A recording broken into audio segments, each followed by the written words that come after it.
Hello दोस्तों, हम हैं स्टडी विद शैलेंद्र और हम बात कर रहे हैं आर.एस. अग्रवाल के मैथ सॉल्यूशंस की। इस वीडियो के अंदर हम डिस्कस करने वाले हैं रेशियो एंड प्रपोर्शन के बेसिक कॉन्सेप्ट। तो चलिए देख लेते हैं बच्चे। देखिए बच्चे, रेशियो एंड प्रपोर्शन जो है ना, रेशियो एंड प्रपोर्शन जो है एक काफ़ी इम्पोर्टेंट टॉपिक होता है अर्थमेटिक के, राइट। इसे हम हिंदी में बोल देते हैं अनुपात एवं समानुपात या अनुपात और समानुपात, राइट। क्या बोल देते हैं? हम बोल देते हैं अनुपात और समानुपात। देखिए हम बिल्कुल आराम से बेसिक कॉन्सेप्ट को समझने की कोशिश करेंगे, राइट। अब देखिए बच्चा, होता क्या है कि रेशियो होगा क्या, अनुपात होगा क्या कि जैसे कि सपोज कोई रैंडम नंबर है और वो लिखा हुआ है कैसे, वो लिखा है x अपॉन वाई, राइट। क्या लिखा है? x upon Y. तो इसको हम लिख पाएंगे कैसे? y अनुपात x। तो ये जो लिखने का तरीका है ना, ये वाला जो तरीका है वो कहलाता है आपका क्या? अनुपात। वो क्या कहलाता है आपका बच्चा? कहलाता है अनुपात। इस कंडीशन में देखिए, इस कंडीशन में ये जो वैल्यू नजर आएगी वो होगी आपकी इनिशियल वैल्यू और ये जो बच्चा होगी वो होगी क्या? Final value, right. It means ये जो वैल्यू होगी वो होगी आपकी प्रारंभिक मान और ये जो होगा वो क्या होगा? अंतिम मान। क्लियर है? तो देखिए बच्चे, एक रैंडम नंबर है जो फ्रैक्शन में लिखा हुआ था, ऐसे फ्रैक्शन में लिखा हुआ था, तो हमने लिख दिया ऐसे y/x। तो इस तरीके का जो लिखने का जो कॉन्सेप्ट है वो क्या कहलाता है? वो कहलाता है आपका अनुपात, राइट। तो देखिए पहले छोटे से एग्जांपल से शुरू करते हैं और इसको चर्चा को हम आगे बढ़ाते हैं। हमने सपोज लिया क्या? 2:3, राइट। 2/3 क्या लिया हमने? 2/3। तो इसको हम कैसे लिख सकते हैं? इसको लिख सकते हैं हम 3:2, राइट। यहाँ पर 3 क्या है? इनिशियल वैल्यू है, प्रारंभिक मान है। 2 क्या है? हमारा फाइनल है, राइट। 2/3 का मतलब क्या होता है? 2/3। यहां पर इसका मतलब क्या है? 3 में से 2, राइट। दोनों का मतलब सेम है। क्लियर है बच्चा? ठीक है। देखिए बच्चे, इसको लिखने के, इसको हम ऐसे भी लिख रहे हैं, कई बार ये फ्रैक्शन जो है वो चेंज भी होगा according to value and according to question, right. जो चेंज होगा, जो वेरिएशन आएंगी वो भी हम आपके साथ धीरे धीरे करके आगे चलकर डिस्कस करते हैं। हम यहाँ पर फिलहाल आपके लिए एक नॉर्मल छोटा सा आपको डेमो दिया कि अगर लिखा है 2/3 तो इसको हम रेशियो में कैसे लिख सकते हैं? हम लिख सकते हैं 3:2, राइट। 3:2। यहाँ पर 3 क्या है? 3 है प्रारंभिक मान और 2 क्या है? अंतिम मान। क्लियर है बच्चे? चलिए अब देखिए बच्चा, सपोज एक ये कोई गिलास है, ये कोई गिलास है, इसमें ये पानी भरा हुआ है, ये पानी भरा हुआ है, राइट। अब ये पानी भरा हुआ, पानी के रिगार्डिंग बोला गया है कि ये जो गिलास है वो 1/4 भाग जो है वो भरा हुआ है। 1/4 भाग जो है वो क्या हुआ है? भरा हुआ है, राइट। 1/4 भाग जो है वो भरा हुआ है। किससे? पानी से, राइट। पानी से भरा हुआ है। तो आपसे बोला गया खाली कितना है, ठीक है। खाली कितना है? भरा है 1/4, तो खाली कितना होगा? और उसको आप लिखेंगे रेशियो में। तो रेशियो में कैसे लिख रहे होंगे? आप लिखेंगे इनिशियल वैल्यू और लिखेंगे क्या? फाइनल। देखिए बच्चा, क्या था? 4 तो पूरा का पूरा हम इसको क्या मानते हैं? Initial value. तो हम मानेंगे पूरा गिलास जो है 4 यूनिट का है। अब 1 यूनिट भरा है और आपसे पूछा है खाली कितना है, तो उसको हम रेशियो में कैसे लिखेंगे? लिखेंगे 4 अनुपात, मतलब 4 में से 3 हिस्सा खाली है और 1 हिस्सा क्या है? भरा हुआ है। तो ये खाली वाला। अब बोलेंगे सर भरा वाला बताइए, भरे हुए का रेशियो कैसे बनेगा? भरे वाले का कैसे बनेगा? 4 में से कितना भरा हुआ है?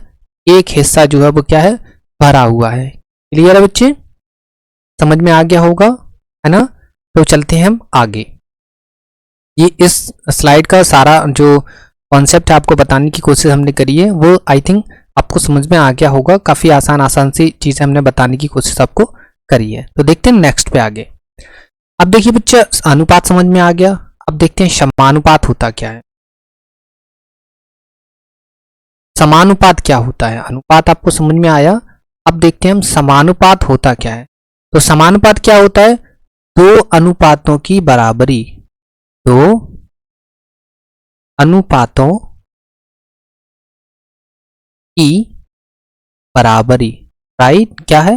दो अनुपातों की बराबरी क्या कहलाता है? समानुपात। तो दो अनुपातों की बराबरी होगी कैसे? बिल्कुल होगी। कैसे होगी? जैसे कि दो अनुपात हमने क्या लिया, हमने अनुपात लिए दो, एक अनुपात लिया 2:5, एक अनुपात लिया हमने 4:3, राइट। तो अब ये अगर ऐसे लिखा हुआ है 2:5 समानुपात 4:3, इस कंडीशन को जब ऐसी वाली कंडीशन बनती है तो इस वाली कंडीशन में ये जो साइन लगा हुआ है ये साइन होता है अनुपात का, ये होता है साइन अनुपात का, और ये साइन होता है किसका? समानुपात का, राइट। इसका मतलब क्या हुआ कि ये वाला जो अनुपात है वो इस अनुपात के क्या है? बराबर है। तो यही क्या होता है?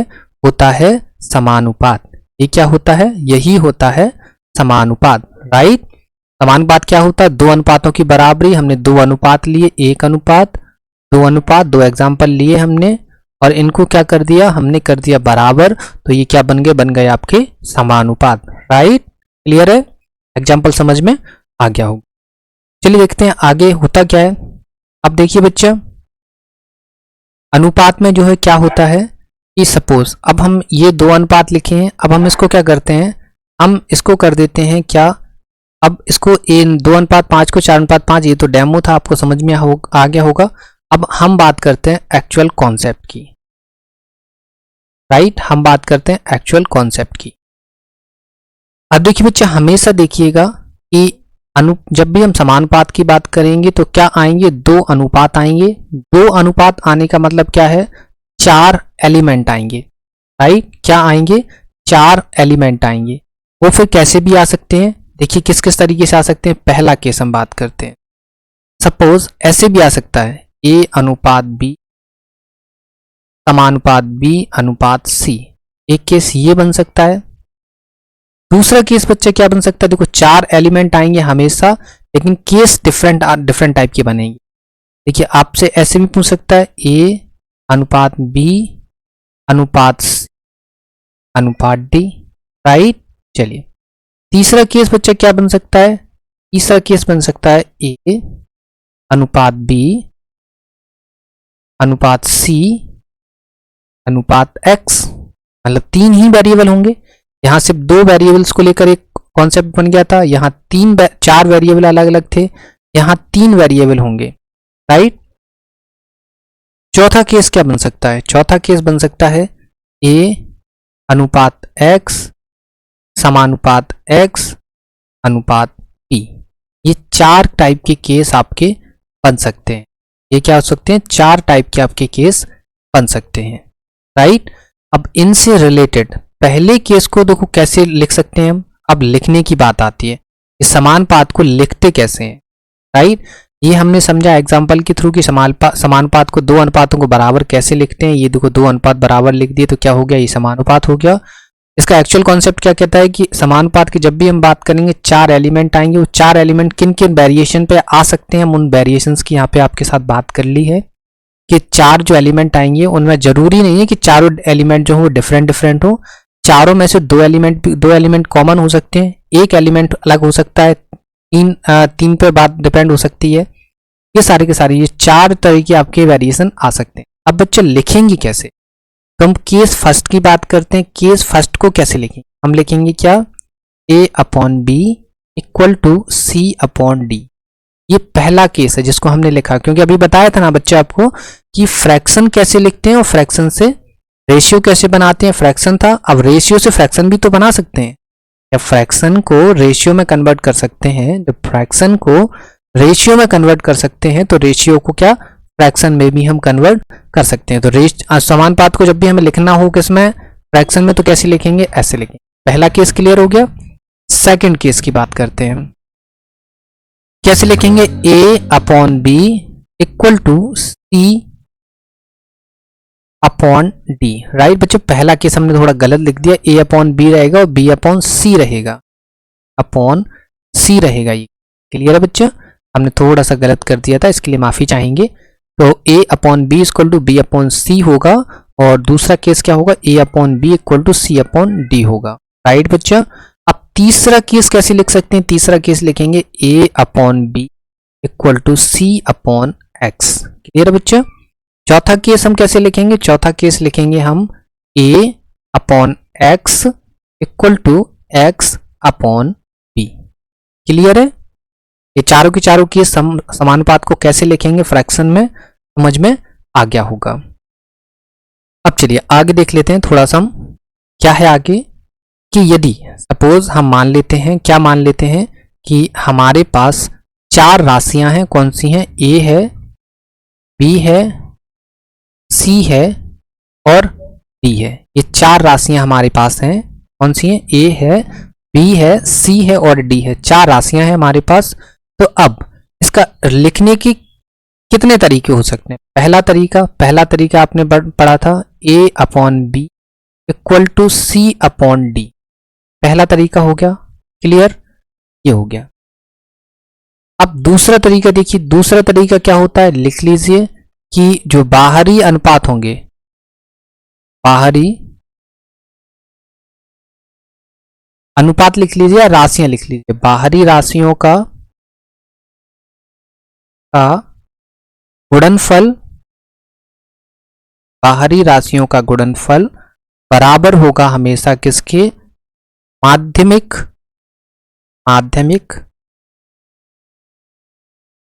राशियों के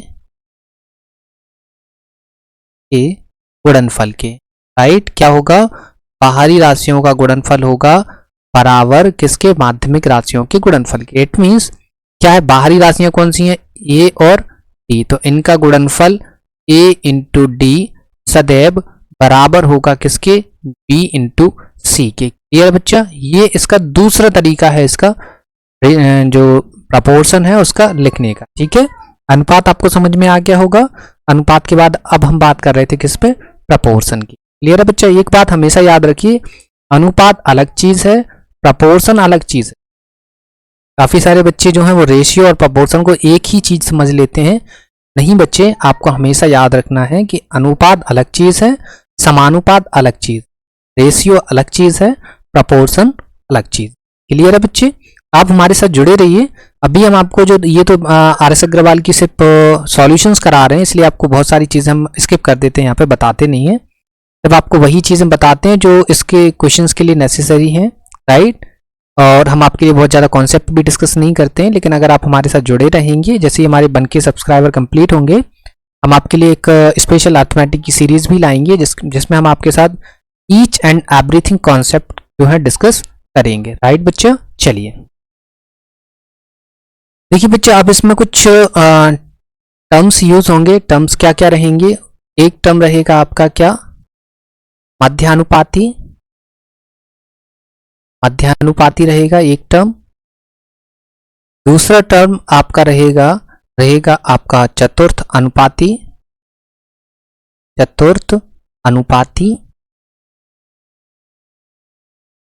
ठीक है बच्चा? और नेक्स्ट हमारा जो टर्म रहेगा वो रहेगा हमारा तृतीय अनुपाती।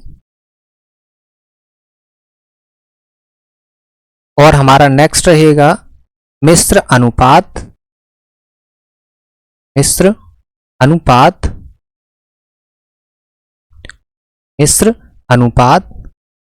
राइट?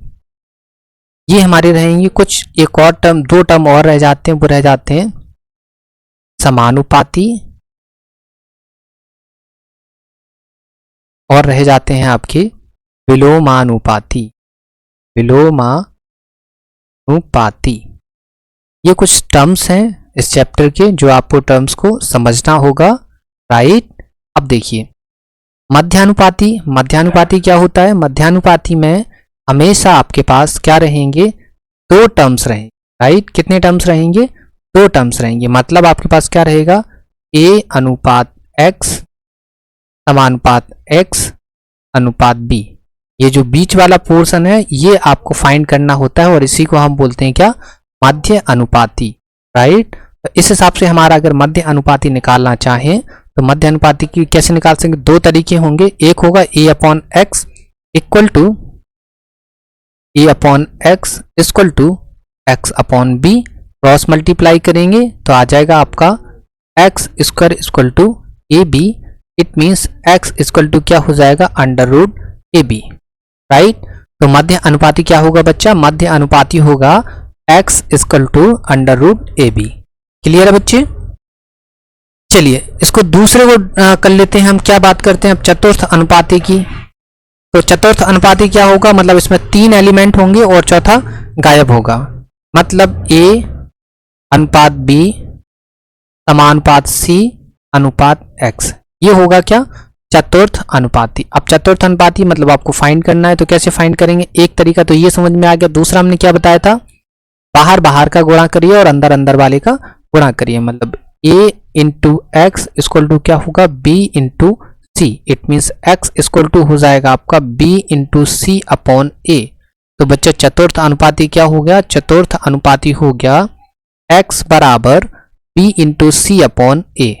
x बराबर b into C upon a। Clear है? चलिए अब देखिए बच्चा तृतीय अनुपाती क्या होगा? तो तृतीय अनुपाती में क्या होगी बच्चा? तृतीय अनुपाती में आपके पास सिर्फ 2 एलिमेंट होंगे, लेकिन तीसरा एलिमेंट आपसे पूछा होगा। देखिए कैसे? a अनुपात b, ये b अनुपात c। तो यहाँ पे जो c रहेगा वो आपको x मान लेते हैं हम यहाँ। ये हमको क्या करना है? फाइंड करना, राइट। तो ये किसकी कंडीशन बनी? ये बनी है तृतीय अनुपाती की, राइट। देखिए मध्य अनुपाती ये होता है, चतुर्थ अनुपाती ये होता है, तृतीय अनुपाती ये होता है। देखिए चतुर्थ अनुपाती तृतीय अनुपाती को सेम मत समझ लीजिएगा, क्योंकि चतुर्थ अनुपाती में 3 एलिमेंट है, तृतीय अनुपाती में 2 एलिमेंट है, ए और बी, राइट। लेकिन कैसे लिखना है? वो लिखना है आपको ऐसे, ना कि ऐसे। ऐसे लिखेंगे ये मध्य अनुपाती बन जाएगा और ऐसे लिखेंगे ये तृतीय अनुपाती बन जाएगा। इसको कैसे फाइंड करेंगे? बाहर बाहर का गुणा करिए, a इंटू एक्स, अंदर अंदर का गुणा करिए b स्क्वायर। तो x इक्वल टू हो गया आपका कितना? b square upon a। कितना हो गया? b square upon a। तो बच्चा तृतीय अनुपाती क्या हो गया? तृतीय अनुपाती हो गया x equal to b square upon a। Clear है? ठीक है। अब देखा बच्चे मिश्र अनुपाती पे आ जाते हैं। तो मिश्र अनुपाती को लिखेंगे कैसे? मिश्र अनुपाती को लिखेंगे जैसे हमने चतुर्थ अनुपाती को लिखा था, a अनुपात b, c अनुपात d, चारों के चारों एलिमेंट होंगे। बस इसके लिखने के तरीके को हम जो है मिश्र अनुपाती बोल देते हैं। ये कंडीशन बनेगी किसकी? मिश्र अनुपाती की। ये कंडीशन किसकी? ये देखो बच्चे आपको सभी की सभी कंडीशन याद रखना है। अब आपको सारी की सारी कंडीशन बता रहे हैं। ये किसकी कंडीशन होगी? मिश्र अनुपाती की। तो मिश्र अनुपाती की कंडीशन क्या बन रही है? कंडीशन बन रही है a into D equal to B into C, a into D equal to B into C. अब ये हम कैसे कर रहे हैं वो आपको समझ में आ रहा होगा। ये हमने पहला आपको ब्रीफ में बताया, दूसरा हमने फिर क्या यूज किया? हमने देखो यहाँ पर आपको बताया था कि या तो आप ऐसे लिख लीजिए या फिर क्या याद रखिए? ये याद रखिए कि बाहरी राशियों का गुणनफल माध्यमिक राशियों के गुणनफल के हमेशा बराबर होगा, ठीक है। तो यहाँ पर आपका मिश्र अनुपाती क्या होगा? a into D equal to B into C. Clear? अब बात करते हैं समानुपाती की। समानुपाती क्या होता है कि सपोज लिखा है x equal to k into Y, जहां पर k इक्वल टू कॉन्स्टेंट है। k इक्वल टू क्या है? कॉन्स्टेंट है। तो उस कंडीशन में हम इसको क्या लिखेंगे? हम लिखेंगे x is directly proportional to y। मतलब x जो है वो समानुपाती होगा किसके? y के। तो समानुपाती वाली कंडीशन क्या होगी? समानुपाती वाली कंडीशन ये होगी। क्लियर है बच्चे? ये वाली कंडीशन अक्सर आपने फिजिक्स और केमिस्ट्री में पढ़ी होगी, लेकिन फिलहाल हम जो है मैथ में भी इसका यूज करेंगे। अब बच्चा विलोमानुपाती क्या होगा? विलोमानुपाती भी सेम होगा। सपोज आपका लिखा है कि x equal to k upon Y, जहां पर k क्या है? जहां पर k जो है वो कांस्टेंट है। क्या है? कांस्टेंट है। तो उस कंडीशन में क्या होगा? x इक्वल टू हो जाएगा 1 अपॉन वाई। क्या हो जाएगा? x इक्वल टू हो जाएगा आपका क्या? 1 अपॉन वाई। राइट बच्चा? समझ में आ गया आपको? ये सारी चीजें हैं। ये देखिए थ्योरी है, इसलिए आपको थोड़ा सा मे भी हो सकता है अजीब लगे, लेकिन आप इसको सीखने की कोशिश करिए, क्योंकि ये सीखेंगे हम हमेशा रिकमेंड करते हैं कि आप बेसिक कॉन्सेप्ट को सीखिए। अगर आपका बेसिक कॉन्सेप्ट क्या होता है, स्ट्रांग होता है, तो आप किसी भी वे में जाके सवाल को अप्रोच कर सकते हैं और सवाल को लगाने में आपको कभी भी परेशानी नहीं आएगी। आप कभी भी ट्रिक में आपको मजा आएगा। हाँ बिल्कुल होता है कि ट्रिक जब लगाते हैं तो मजा आता है, लेकिन हमेशा याद रखिए ट्रिक आपके अच्छे लेवल के सवालों में कभी भी काम नहीं आती है। आपको सीखना होगा क्या, आपको सीखना होगा बेसिक कॉन्सेप्ट। क्लियर है बच्चे? ये इतनी सारी चीजें समझ में आई कि मध्य अनुपाती की कंडीशन क्या होती है, चतुर्थ अनुपाती की कंडीशन क्या होती है, तृतीय अनुपाती की कंडीशन क्या होती है, मिश्र अनुपात, समानुपात एंड विलोम अनुपात। राइट, समझ में आ गया इतना? चलिए तो आगे देख लेते हैं अब देखिए बच्चा, लिखने की कुछ और आपको चीजें देखनी होंगी। क्या है कि सपोज कोई आपको फ्रैक्शन लिखा हुआ है, क्या a अनुपात b, राइट। a अनुपात b आपको फ्रैक्शन लिखा हुआ है, राइट। इसको आप कैसे लिख सकते हैं और कैसे लिख सकते हैं इसको आप, तो इसको आप क्या लिख सकते हैं, इसको और क्या लिख सकते हैं, इसको लिख सकते हैं आप a upon a plus B, right. इसको आप और क्या लिख सकते हैं, आप इसको लिख सकते हैं b upon a plus B, right. क्योंकि ये तरीके भी आपको देखने होंगे, समझने होंगे, क्योंकि कहीं कहीं हम जो है इस तरीके का भी यूज करेंगे। तो a अनुपात b का मतलब क्या होता है, a upon a plus B, b upon a plus B, right. चलिए जैसे कि सपोज हम मानते हैं कि हमने फ्रैक्शन लिखा 3:2, हमने क्या लिखा, फ्रैक्शन 3:2, राइट। इसका मतलब इसको क्या लिखेंगे, हम लिखेंगे 3 अपॉन 5 और इसको क्या लिखेंगे, हम लिखेंगे 2 अपॉन 5। क्लियर बच्चे? इसको लिखेंगे हम 3 अपॉन 5 और इसको लिखेंगे हम 2 अपॉन 5। जैसे कि सपोज लिखा है कि आपको लिखा है, अब आपके पास एक स्टेटमेंट आता है, एक स्टेटमेंट है कि m एक राशि है, m एक राशि है जिसे आपको बांटना है किसमें, a अनुपात b में बांटना, राइट। m को बांटना है a अनुपात b में। तो इसको कैसे बांटेंगे, पहले तो देखिए आप a को लिखेंगे, क्या आप a को लिखेंगे a upon a plus B, b को क्या लिखेंगे, आप लिखेंगे b upon a plus B. आपको बांटना किसको, m को, तो m का ये वाला हिस्सा भी है और m में ये वाला हिस्सा भी है। तो इस हिसाब से m को हम a अनुपात b में कैसे बांटेंगे, m को हम a अनुपात b में इस प्रकार जो है वो बांटेंगे, राइट। सिमिलर अगर हम बोलें कि m एक फिर से वही राशि है, m एक राशि है जैसे आप बांटना चाहते हैं, जिससे हम बांटना चाहते हैं कि इसमें a अनुपात b अनुपात c में, तो उस हिसाब से अब फिर से हम इसको क्या लिखेंगे, अब इसको लिखेंगे a upon a plus B plus सी।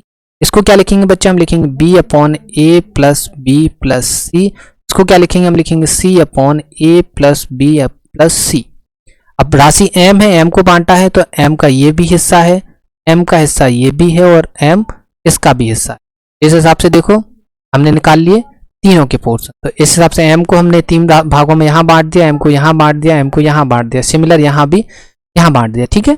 ये आप बिल्कुल थ्योरी को रट लीजिए, ठीक है। ये थ्योरी है, प्रैक्टिस करेंगे समझ में आ जाएगा। अभी हम आपको जो है एग्जाम्पल नहीं दे रहे हैं जिस वजह से आपको मे भी लगता है थोड़ा टफ लग रहा होगा, लेकिन ये बिल्कुल भी टफ नहीं है, बहुत ही आसान। क्लियर है? इसी के साथ ही आगे और देखते हैं। आगे क्या है कि आपको 2 चीजें और ध्यान रखनी होंगी, ज्यादा एलिमेंट नहीं बताएंगे, हालांकि इसके बारे में हम नंबर सिस्टम में डिस्कशन करेंगे। तो यहाँ पर फिलहाल 2 ही चीजें आप देख लीजिए। क्या है, एक वर्ड यूज होता है योगानुपात, राइट, योगानुपात होगा एक वर्ड, ठीक है। क्या यूज होगा, योगानुपात। एक यूज होगा आपका योगा अंतरानुपात, राइट। अब इनको कैसे लिखेंगे, क्योंकि इनका भी काफी जगह यूज होगा आपका, लेकिन कैसे यूज होगा वो हम जब सवाल लगा रहे हैं उस दौरान आपको बताएंगे। देखिए सपोज योगानुपात जैसे आपका लिखा है a upon B equal to C upon D. तो योगानुपात करना है मतलब क्या लिखेंगे, हम लिखेंगे a plus B upon B equal to लिखेंगे c plus D upon D, right. एक फॉर्मेट ये होता है, अगर ये लिखा है और a upon B equal to C upon D अगर है तो हम इसको ऐसे भी लिख सकते हैं, कैसे, a plus B upon a minus B equal to c plus D upon C minus, right. ये 2 आपको प्रॉपर्टी और याद रखना है। क्लियर बच्चे? हमने काफी सारी चीजें आपको जो है इसमें बताने की कोशिश करी है, उम्मीद है आप इसको समझने की कोशिश करेंगे। और देखिए बच्चे, हम हमेशा कोशिश करते हैं, हम आपको फिर से बताएंगे, हमेशा रिकमेंड करते हैं आप बेसिक कॉन्सेप्ट को स्ट्रॉन्ग करिए, उसके बाद किसी भी वे में जाइए और सवालों को लगाइए, राइट। हम अपनी ऑफलाइन क्लासेस के अंदर भी यही रिकमेंड करते हैं कि बच्चे आप पहले सीखिए बेसिक्स सीखने के बाद आप किसी भी वे पे जाइए। हम भी ट्रिक से पढ़ाते हैं, हम आपको ट्रिक से बिल्कुल पढ़ाएंगे, आप परेशान मत होइए। ट्रिक भी बताएंगे, कॉन्सेप्ट भी बताएंगे, नए नए मेथड्स भी बताएंगे, सब कुछ आपको मिलेगा, ईच एंड एवरीथिंग आपको मिलेगा हमारे साथ जुड़कर। लेकिन आपको हमारे साथ हमें जो है सपोर्ट करना पड़ेगा। जैसे हमारे बन के सब्सक्राइबर कंप्लीट होंगे, आपको एक बेहतरीन जो है स्पेशल अर्थमेटिक की सीरीज मिलेगी। आप कहेंगे बाकी में मज़ा आया आपको, राइट। क्योंकि हम चाहें तो हम व्यूज़ बटोरने के लिए कुछ भी उल्टा सीधा कंटेंट बना सकते हैं, लेकिन नहीं बनाते हैं। हम एक ऐसा कंटेंट बनाते हैं कि बाय द वे जो बच्चे पढ़ने वाला है वो हमारे कंटेंट को देखेगा तो बिल्कुल उसको लगेगा कि हाँ उसने कुछ पढ़ा है ना। तो आप भी उन्हीं बच्चों में शामिल हो जाइए। आप ऐसे जो है चीज़ें मत देखिए जहाँ पर जो है सिर्फ आपको जो है व्यूज़ पाने के लिए, आपको जो है सिर्फ थोड़े समय की तसल्ली देने के लिए आपको जो है ट्रिक बता दी जाती है, आपको अच्छा लगता है, लेकिन उस चक्कर में नहीं पड़िए। आप सीखिए पहले क्या, आप सीखिए पहले बेसिक कॉन्सेप्ट, राइट। आप सीखिए पहले बेसिक कॉन्सेप्ट आपका स्ट्रॉन्ग करिए। बेसिक कॉन्सेप्ट के साथ अपनी कैलकुलेशन पर वर्क करिए, क्योंकि इस टाइम पे जो पेपर आ रहे हैं उनमें आप बच्चे जो हैं ये समझ नहीं पा रहे हैं कि क्वेश्चन को अप्रोच कैसे करना है। अभी रिसेंटली पेपर हुए हैं, किसके एमपी पुलिस का पेपर हुआ है रिसेंटली। अक्सर बच्चों की यही डिमांड थी कि सर जो है इसमें जो है क्वेश्चन जो है बहुत ज़्यादा टफ आ रहे हैं। बच्चे टफ नहीं आ रहे थे। देखो 2 से 3 क्वेश्चन आपको बिल्कुल ऐसे दिए जाएंगे जो हर किसी के लिए नहीं होते हैं, लेकिन जो 90% क्वेश्चन होते हैं वो टफ नहीं होते हैं। बस दिक्कत ये होता है कि आपका अप्रोच करने का तरीका गलत हो जाता है। जैसे कि अभी फिलहाल एक ICAR का भी पेपर हुआ है, राइट। इसमें भी ऐसे कोई खास क्वेश्चन नहीं आए हुए हैं जो आपको लगे कि नहीं हम जो है इसको सॉल्व नहीं कर सकते। हाँ, लेकिन ये है कि परेशानी उन बच्चों को आ रही है जिन्होंने मैथ पढ़ी है किससे, ट्रिक से। और बच्चे ट्रिक जो है वो पर्टिकुलर सवाल में ही लगती है, उसी टाइप के सवालों में लगती है। अगर उसमें थोड़ा सा भी वेरिएशन आता है ट्रिक फेल हो जाती है। इसलिए हमेशा आप, ठीक है। और देखिए बच्चे अभी हाल ही में जो है MP के अंदर काफ़ी सारी वैकेंसी आने वाली हैं। MP SI की आने वाली है, MP पटवारी की भी आने वाली है, राइट। MP पटवारी की भी आने वाली है। इसके अलावा MP टेट, ठीक है। काफ़ी सारी वैकेंसी हैं जो MP फॉरेस्ट, MP पुलिस की भी वैकेंसी दोबारा से आने वाली है। दोबारा से जो है इसका अनाउंसमेंट हो चुका है। MP पुलिस का लगभग 6000 वैकेंसी का फिर से अनाउंसमेंट हो चुका है, राइट। तो अब और यूपी के अंदर चली रही, यूपी के अंदर लेखपाल की जो है भर्ती चली रही है। इसकी भी शॉर्ट लिस्टिंग होना बाकी है। शॉर्ट लिस्टिंग जैसे ही होगी इसके लिए भी हम कोर्स लेकर आएंगे। लेकिन फिलहाल आप हमें सपोर्ट करिए। अगर आपको अच्छा कंटेंट चाहिए तो आपको हमसे जुड़ना पड़ेगा, राइट। हमको सपोर्ट करना पड़ेगा, क्योंकि जब हमको उतना ज़्यादा रिस्पॉन्स नहीं मिलेगा आपसे तो हम क्यों आपको फालतू में कंटेंट दें। हम अपनी ऑफलाइन क्लासेस में वो कंटेंट देंगे जो आपको देना चाहते हैं। ऑफलाइन क्लासेस में हम वो कंटेंट आपको 3 से 4 हज़ार रुपये में प्रोवाइड करवाते हैं, जो आपको यहाँ पर हम फ्री ऑफ कॉस्ट प्रोवाइड करवाने की बात कर रहे हैं, राइट। हम अपनी ऑफलाइन क्लासेस में जो कंटेंट आपको 3 से 4 हज़ार रुपये में प्रोवाइड करवाते हैं वो आपको हम फ्री ऑफ कॉस्ट प्रोवाइड करवा रहे हैं। तो आपको जो है हमारे साथ जुड़ना पड़ेगा, हमको सपोर्ट करना पड़ेगा, राइट। और हम आपको एक एक जो है कॉन्सेप्ट आपके साथ डिस्कस करेंगे, बिल्कुल डिस्कस करेंगे, आप परेशान मत होइए। फिलहाल हमने आज के इस वीडियो में जो है डिस्कस किया है क्या, रेशियो एंड प्रोपोर्शन की हमने जो है बेसिक प्रॉपर्टीज जो थी आपके साथ डिस्कस कर ली हैं। अब हम नेक्स्ट वीडियो में डिस्कस करेंगे क्या रेशियो को किन किन वे में जाके बना सकते हैं, राइट। रेशियो जो है अनुपात को बच्चों को बनाने में काफ़ी सारी दिक्कत होती है, काफ़ी बार परेशानियां भी आती हैं, क्योंकि रेशियो वाले चैप्टर में थोड़ा सा बता के छोड़ दिया जाता है। लेकिन फिर वो दिक्कत यहाँ तो बच्चे समझ लेते हैं, सॉल्व कर लेते हैं, लेकिन रेशियो का काफ़ी सारा यूज जो है वो टाइम एंड वर्क और पाइपिंग सिस्टम के अंदर होता है, तो वहाँ पर बच्चों को परेशानी आती है, राइट। तो अगर आप चाहते हैं कि आपको जो है कभी भी परेशानी ना आए तो आप उस वीडियो को भी ज़रूर देखिएगा। क्लियर है बच्चे, ठीक है। उम्मीद है आपको ये वीडियो पसंद आया होगा। तो और इस वीडियो के डिस्क्रिप्शन में जो है आपको टेलीग्राम चैनल की लिंक मिल जाएगी, टेलीग्राम चैनल की जो है वो लिंक मिल जाएगी। आप जाइए, उसे ज्वाइन करिए टेलीग्राम चैनल को हमारे को, और वहाँ पर जो है हम अपने सभी सेशंस की PDF जो है प्रोवाइड करवाते हैं, आप उन्हें ईजिली एक्सेस कर पाएंगे। क्लियर है बच्चे, तो मिलते हैं आपसे नेक्स्ट वीडियो में, तब तक के लिए धन्यवाद।